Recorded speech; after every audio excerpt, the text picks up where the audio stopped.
Sini. Udah siap ya tersangka belum, Bang? Udah siap ditahan belum? Izin. Merasa dipolitisasi nggak, Gus? Oke, izin lewat ya. Jawab dulu, Gus. Udah siap pakai baju oranye? Jawab dulu, Gus. Kalau ditetapkan sebagai tersangka, apa ketentuan lagi? Ya, udah siap jadi. Gus, tanyakan ke penyidik ya, jangan ke saya. Ya. Tolong, tanyakan. Nanti kita tanya juga. Jangan dorong-dorong ya.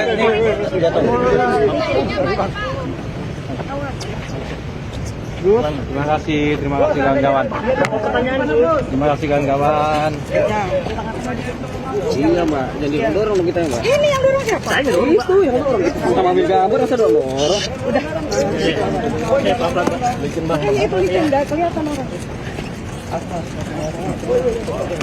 40 tahun menunggu untuk bisa melaksanakan ibadah haji. Artinya apa? Tambahan kuota ibadah haji ini semestinya diperuntukkan untuk ibadah haji reguler supaya Indonesia atau pemerintah Indonesia bisa memangkas panjangnya antrian tersebut.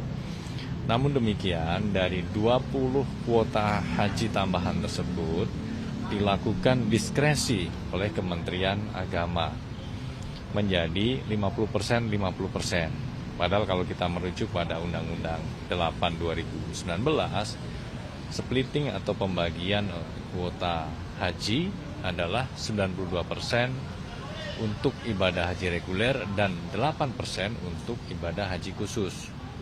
Atau kalau dari jumlah 20.000 kuota, maka ada sejumlah 18.400 untuk ibadah haji reguler. Artinya bisa memangkas panjangnya antrian para calon jemaah itu menjadi lebih singkat lagi.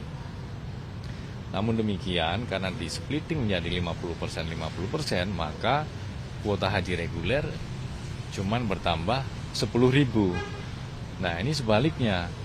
Kuota haji khusus yang seharusnya hanya mendapat 8% atau 1.600 bertambah secara signifikan menjadi 10.000. Artinya apa? Pertambahan kuota ibadah haji ini kan juga kemudian berdampak kepada para PIHK atau Biro Travel Haji yang kemudian mengelola kuota haji tersebut, melakukan jual beli. Sehingga dalam proses penyidikan perkara ini, KPK secara runut melakukan pemeriksaan pihak-pihak di Kementerian Agama. Bagaimana proses diskresi itu dilakukan.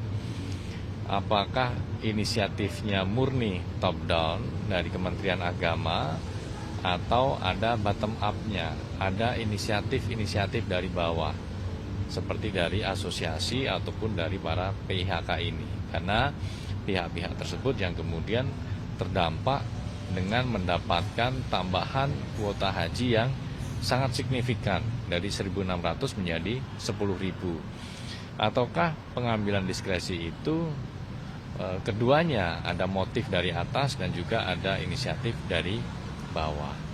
Nah, kemudian pasca dilakukan pembagian kuota ibadah haji tersebut, penyidik juga menelusuri bagaimana pendistribusian dari kuota ibadah haji tersebut. Bagaimana pembagiannya di asosiasi, kemudian bagaimana juga pembagian dan jual beli yang dilakukan oleh para PIHK. Sehingga dalam pemeriksaannya, penyidik secara maraton melakukan pemeriksaan satu persatu kepada para PIHK.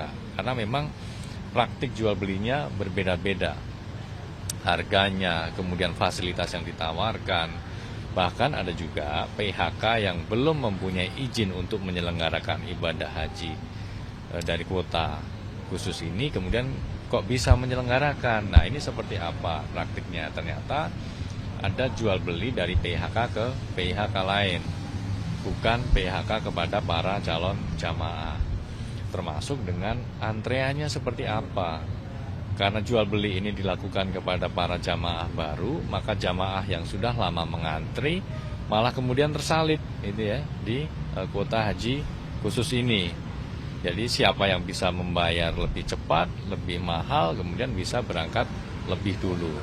termasuk yang direguler juga. Ini kan artinya tersalib, nggak sesuai dengan antrian yang semestinya. Kemudian pendalaman terkait dengan fasilitas-fasilitas yang digunakan. Maka penyidik juga berangkat ke Arab Saudi untuk mengecek secara langsung di lapangan seperti apa fasilitas-fasilitas yang digunakan untuk penyelenggaraan ibadah haji, termasuk ketersediaannya seperti apa, ya, dan juga mekanisme dalam mendapatkan layanan ibadah haji ini, ya, karena dalam sistem pelayanan atau sistem registrasinya itu para PIHK ini di pool, ya, di beberapa titik asosiasi, sehingga nanti yang memasukkan ke dalam aplikasi itu adalah pihak-pihak di asosiasi. Nah, itu kan juga didalami.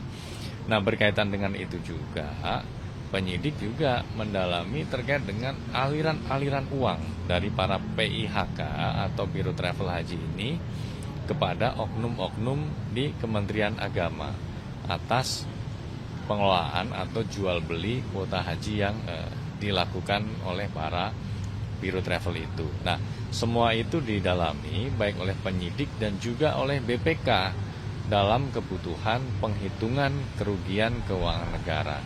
Termasuk apa yang ditemukan penyidik di Arab Saudi itu juga kemudian tentunya menjadi pengayaan dalam proses penyidikan perkara ini. Sehingga ini menjadi utuh konstruksinya.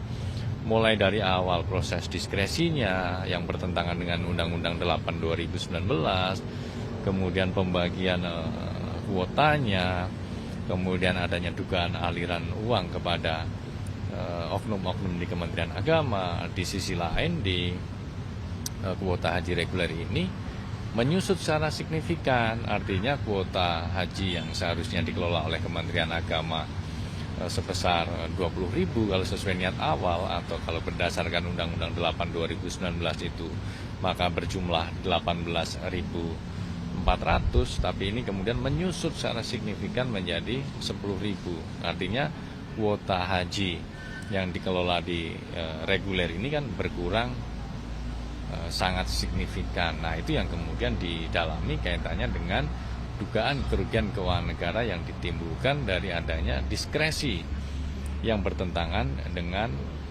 ketentuan dan perundangan. Nah, teman-teman, KPK juga berharap bahwa penanganan perkara ini juga menjadi pemantik untuk upaya-upaya pencegahan ke depannya.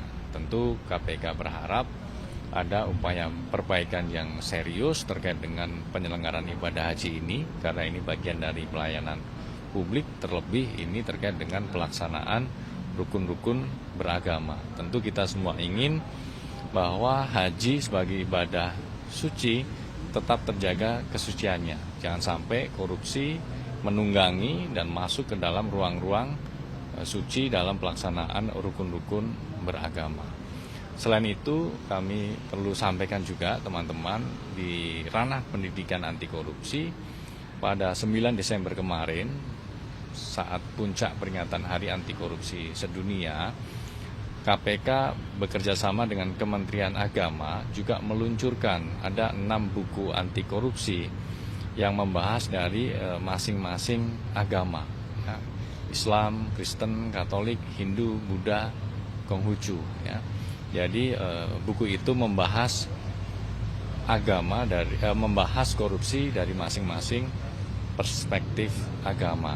Karena tentu korupsi tidak hanya musuh agama, tapi juga korupsi adalah musuh kemanusiaan. Oleh karena itu, melalui 3 pendekatan, penindakan, pencegahan, dan pendidikan, tentunya kita semuanya berharap ada langkah-langkah serius, ada upaya-upaya yang lebih nyata lagi untuk melakukan perbaikan, khususnya dalam konteks tata kelola penyelenggaraan ibadah haji di Indonesia.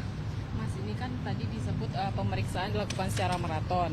Di kasus ini kan ada 3 yang dicegah ke luar negeri, ya, Menak, sama satu lagi ada pemilik maktur juga, ada satu lagi staf sus. Apakah 2 orang ini juga akan diperiksa? Ya, terkait dengan cegah ke luar negeri atau cekal kepada 3 pihak dalam perkara ini, yang pertama karena memang para pihak ini dibutuhkan keberadaannya untuk tetap di Indonesia, sehingga para pihak ketika dilakukan pemanggilan sewaktu-waktu oleh penyidik bisa memenuhi panggilan tersebut untuk memberikan keterangan-keterangan yang dibutuhkan oleh para penyidik. Ya, tentu mengapa dibutuhkan keterangannya, artinya apa? Keterangan dari yang bersangkutan ini signifikan dalam proses penyidikan perkara ini. Ya, mulai dari diskresinya, kemudian aliran uangnya. Nah, pihak-pihak yang dicekal ini diduga banyak tahu ya, tentang konstruksi perkara ini. Ya, oleh karena itu, dengan diperiksanya saksi saudara YCQ dan 7 saksi lainnya, ini melengkapi puzzle-puzzle yang sebelumnya sudah terkumpul dari proses pemeriksaan para saksi, kemudian penggeledahan dengan KPK mengamankan, menyita, dan menganalisis setiap dokumen dan barang bukti elektronik yang diperoleh dari penggeledahan-penggeledahan tersebut. Artinya akan dipanggil Mas dalam pekan ini yang 2 orang yang ikut digeledah, yang ikut dicegah ke luar negeri bersama Yakut. Termasuk itu. Jadi dari pemeriksaan malam ini akan dilakukan analisis baik oleh KPK maupun oleh BPK, khususnya dalam kebutuhan penghitungan kerugian keuangan negara. Nanti jika masih ada kebutuhan untuk mendalami informasi maupun keterangan dari pihak-pihak lain, termasuk pihak-pihak yang sudah dilakukan cegah ke luar negeri tersebut, tentu nanti akan dilakukan pemanggilan ya, untuk melengkapi informasi dan keterangan yang sudah diperoleh pada pemeriksaan hari ini. Pak, kemarin kan masuk ke kerugian negara 1 triliun dari hasil pemeriksaan hari ini, ada update-nya nggak? Ya. Ini kan pemeriksaan hari ini bagian dari proses hitung dari kerugian keuangan negaranya. Nanti kita akan kompulir dari pemeriksaan-pemeriksaan sebelumnya. Ya, nanti kami pasti akan sampaikan angkanya berapa. Nanti sambil kita tunggu simpulan hasil laporan dari kawan-kawan BPK. Tapi apa benar Mas, di laporan di HSP BPK semester 1 2025 ini menyebut penyelenggaraan ibadah haji di tahun 2024 itu kerugiannya hanya mencapai 596 miliar gitu. Artinya ini kan menjomplang banget nih dari temuan audit internal KPK yang menyebut ada total kerugian keuangan negara ini lebih dari 1 triliun atau hanya mencapai 1 triliun. Ya, yang laporan ikhtisar hasil dari kawan-kawan BPK yang sudah dirilis untuk laporan 2024 ya, yang kemarin baru saja dirilis, tentu itu juga menjadi pengayaan dalam proses penyidikan perkara ini.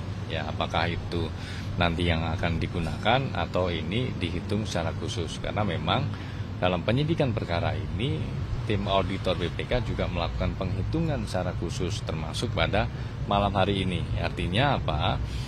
Penghitungan kerugian keuangan negara dalam perkara kuota haji masih berjalan.